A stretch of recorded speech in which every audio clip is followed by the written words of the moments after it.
Hello everyone, this is Ronnie. A little bit shaved today, shaving down, head as well. But today we're talking about carbon footprint. And I'll be honest with you, this is not something I've looked into a lot. It's not something I know a lot about. But we recently had some comments on the UK Fruit Fest pictures about some of the produce at the festival. And the comments were about the importation of all this fruit and how much of a carbon whatever overload it was, or whatever the correct phrase is, and the impact on the environment and so on. And this is something that we get a lot as people who are interested in are passionate about eating more fruit and vegetables, especially tropical fruits if we can get it. We do get these comments for sure about the carbon impact of our diet and what is ethically, or environmentally, sustainability wise, is this the right thing to do? Is it a good thing to do? There's people that have maybe decided not to do a fruit diet because they think about the environmental impact. So that's, an important thing. Now, I'll be honest with you, the way that I've approached this over the years is I've not put a lot of effort or time or attention towards that.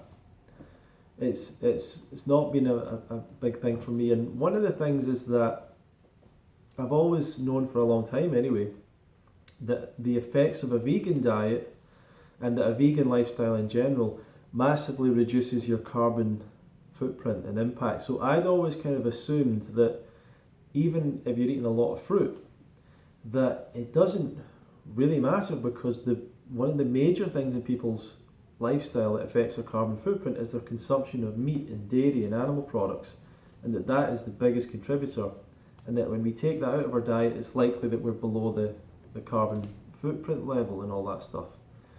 So that's really the way I've looked at it. I've always kind of dismissed it. It just made me think this morning.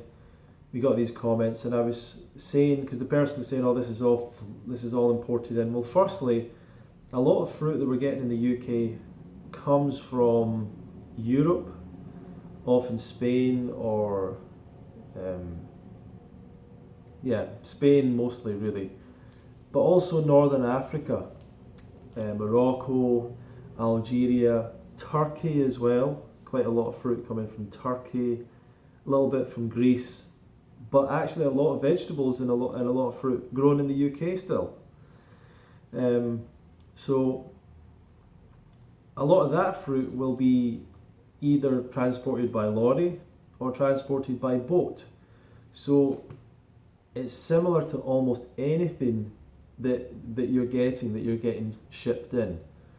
And it's very unlikely that any of you are wearing clothes that were made 100% in the UK. It's very unlikely that many of you are using a mobile phone that was made 100% in the UK. In fact, that may be impossible to have something like that with UK, minerals and plastic and all the rest of it. It's unlikely that almost any of the products in your life are this guitar, like that was probably shipped in. I don't know, the cardboard for that might have been made in the UK, but who knows. This, has any of this stuff at all been fully manufactured and made locally? And I do like the idea of getting things locally.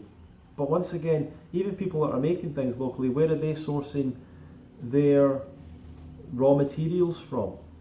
And often it's coming from other countries and stuff like that. So we can't quite get away from that now. At the end of the day, people are looking to buy the cheapest thing, and that's often from imported. So anyway, as far as I'm aware, any fruit anyway that comes in through boat, lorry, the carbon footprint is, the same as other foods. But the advantage of the fruit is that you're growing trees. So I'm assuming, this is all assumption, this is not expert advice here on this topic.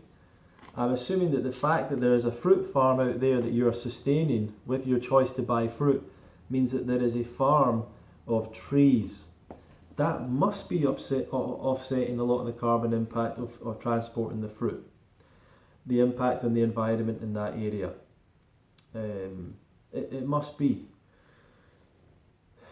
compared to other foodstuffs and other products and services and all the rest of it. Now, air freighted in fruit, maybe that's different. That's probably different. So anyway, I went to do I just went online for carbon footprint test. I did it this morning, and the first question that comes up is, how much meat do you eat? Isn't that interesting? The first question they ask you. That's how important that is. It's part of your diet and lifestyle and its impact on carbon footprint. So I'd encourage you to go and do that test. I did the World Wildlife Fund test. That was just one that came up, WWF test. Go and check that out. Now, there might be other tests, might be more accurate tests, but that's the one that I found. It only takes a few minutes. My result came out, I did it twice. The second time round I forgot about some flights, and it came out 194%. So I'm nearly double this year, nearly double what I should have been. And the way that it broke down is that my diet was only 7% of my total carbon footprint or whatever, or 7% of what it should have been or whatever. So my diet, despite being raw vegan, despite being fruit, well, it didn't really ask about raw vegan, it just said vegan, so maybe that's different. But putting in vegan, my diet comes out as like 7%. Also, I never eat at restaurants and takeaways, basically, so I think that helps out. I eat basically all the food that I eat. I almost never throw away food, so that helps. And I compost the food, or I put it in the food compost thing, so that all kind of helps. And I do still get a fair amount of local food, but in the UK and stuff like that, made in the UK. Still quite a lot of food that we get that's grown here, so that all helps towards it. But the one thing that did really bump up my carbon footprint is my flights. So early in the year I went to Florida and back. That's over 5,000 kilometers each way.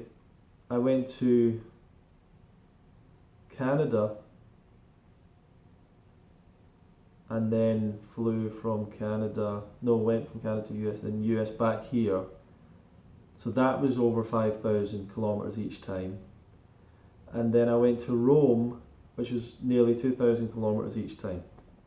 So that's like the 3 trips that I went on this year. I don't think I did another one. Maybe I did. If I did, then I need to add that in as well. But definitely, basically 6 quite big flights.